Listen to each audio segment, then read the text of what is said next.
Good morning, good people. My name is Brother Brian, and I'm here at the St. Anthony of Padua Friary in Denver, Colorado. So I've been reading this book. It was written by a Jesuit called Walter Ciszek. He was a Jesuit priest who was arrested by the Soviet Union, and he was in prison for about 25 years or thereabout. An American Jesuit priest, and people in America actually thought he was dead because they just didn't hear from him.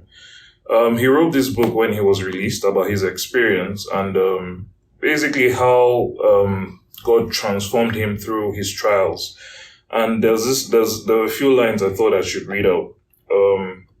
He said, "God was testing me by this experience, like gold in the furnace, to see how much of self remained after all my prayers and professions of faith in his will.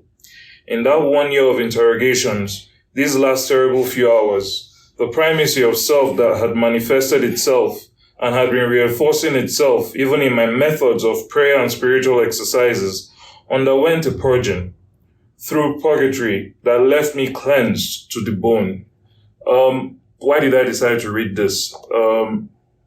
Many times in my life, and I'm sure in the lives of some of you who are watching, we tend to seem like we have God's will figured out. We tend to do things because we think that's what we ought to do. And God, in his infinite mercies, because he's our Father and he's our shepherd, sends us or allows us to have trials. These trials, like Walter Ciszek, humbles us and it breaks us down. And then we have time to reflect that we really cannot do anything without the guidance of God. We cannot do anything good without the guidance of God. And so I don't know what it is that we are all facing, whoever is watching this. I don't know what difficulties you're going through right now. But my advice today would be, give it to God. If you've gotten to that point where you've tried and you've done everything you think you can do, it's okay. Don't be disappointed, angry, or ashamed. Don't grow weary. Give it to God. And tell God to glorify his name through your problems. God bless you. Know that we're praying for you. Take care.